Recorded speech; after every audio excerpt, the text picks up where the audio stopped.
પોતાના ભગવતી ધામની અંદર રહી ચૂક્યા છીએ અને આજે આપણે અમરદાસ બાપુની કોઈ વિશે ચર્ચા કરીશું. તો વાત કરીએ અમરદાસ બાપુ ભગવતી માતાના વિધાન. જય શ્રી રામ. જય શ્રી રામ. જય ભગવતી માતા. પવિત્ર અધિક માસમાં પરવંતી માતા મંદિર ઉમટા ખાતે એક ભવ્ય પ્રસંગ શ્રી પંચમુખીય વિષ્ણુ યાગ તથા શ્રી સંત સંમેલન મોટા પાયે થઈ ગયું.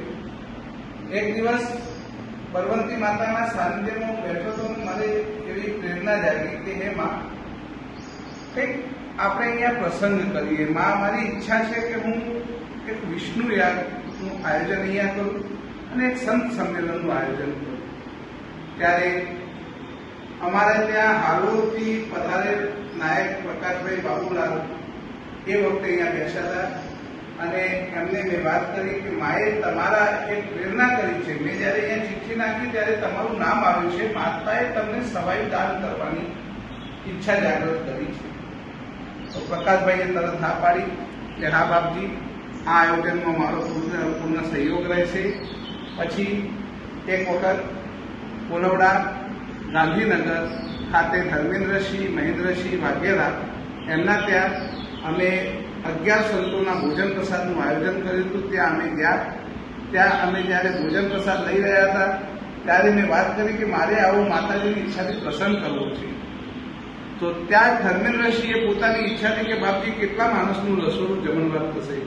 મેં કહ્યું મારી ઈચ્છા છે ઘર દીઠ એક ગામમાં વ્યક્તિને કહેવું અને 2500 માણસનું રસોડાનું મારું આયોજન છે.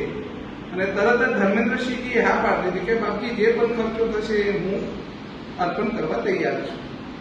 ત્યાં રાંધેજાના શ્રી ત્રિવેદી, રવિન્દ્રભાઈ છોટેલાલ ત્યાં હાજર હતા. મેં અમને વાત કરી કે મારે આવું સંત સંમેલન કરવું છે અને ગોપાલ મંડળનો બંધારો કરવો છે. તો મારે ગોપાલ મંડળની દક્ષિણા થશે 1,51,000 જેવી. તરત જ રવિન્દ્રભાઈએ હા પાડી અને એમના પુત્ર લાલાભાઈએ પણ હા પાડી અને એમને પણ સારો સહયોગ કર્યો. પછી અમારા નીતિનભાઈ ચુનીલાલ ઘડિયાળી જે ઉમતાના છે અને અમદાવાદ રહે છે, એમને મેં વાત કરી કે આવી સંત દક્ષિણા આપણે દરેક સંતોને 500 રૂપિયા તમારા હાથે અર્પણ કરવાના છે, જેની અંદાજિત કિંમત 1.25 લાખ જેવો ખર્ચો થશે. પણ સમય જતા સંખ્યામાં વધારો થતા મેં એમને કીધું કે 1.25 લાખ જેવો થશે. કે કંઈ વાંધો નહીં બાપજી, હું પૂરા 1.25 લાખ રૂપિયા અર્પણ કરીશ. અને એમને દરેક સંતોને 500 રૂપિયા અર્પણ કર્યા. 1.25 લાખ રૂપિયા જેવો ખર્ચો એમને પૂરો કર્યો. પછી દાસરથી અમારા ભગવાનભાઈ નરસિંહદાસના પુત્ર હરીશભાઈ, એમને મેં વાત કરી કે મારે એવો મંડપ બંધાવવાનો છે. મંડપનો ખર્ચો અંદાજે 1,11,111 જેવો થશે. એમને તરત હા પાડી કે હા બાપજી, આ કાર્યમાં મારો પૂરેપૂરો સહયોગ છે. પછી અનેક ઘણા વાવોલથી, લાંધેજા, પેથાપુર, લાડોલ, બધા ઘણા ગામોથી જે રીતે દાસજ, કરલી, આંકવી, તાવડિયા, ઠાકરાસન, મોદીપુર, માખનજ, કાનપુરા, કમાલપુર અને સદુતલા, આવા જે માતાજીને માનતા 10 ગામો તથા બરવંતી માતા ચેરિટેબલ ટ્રસ્ટ તરફથી પણ ખૂબ એવો સારો સહયોગ મળ્યો. અને સેવામાં ગોવિંદભાઈ દુર્ગાપ્રસાદજી, પછા ભોગીભાઈ દેવકરણદાસજી, એવા અનેક સંસ્કારી માણસો જે આપણા ત્યાં સેવાભાવી છે, એ દરેકે મને ખૂબ એવી સેવા અર્પણ કરી. અને અહીંયાના યુવા મંડળ, શ્રી રામ યુવક મંડળ, શ્રી ગોગા મંડળ, શ્રી જય અંબે મંડળ, એવા દરેક મંડળે અમને ખૂબ ખૂબ સારી રીતે સહયોગ કર્યો. અને આ ભવ્ય અને દિવ્ય પ્રસંગ ઉજવાઈ ગયો. એમાં બરવંતી માતા ચેરિટેબલ ટ્રસ્ટ તથા ઉમતા ગામ તથા સર્વે ગામોનો ખૂબ ખૂબ સહયોગ મળી અને આ પ્રસંગ ભવ્યતા દિવ્યતાથી પૂર્ણ કરવામાં આવ્યો. એમાં ઘણા સંતો પધાર્યા. મોટી સંખ્યામાં સંતોની હાજરી રહી.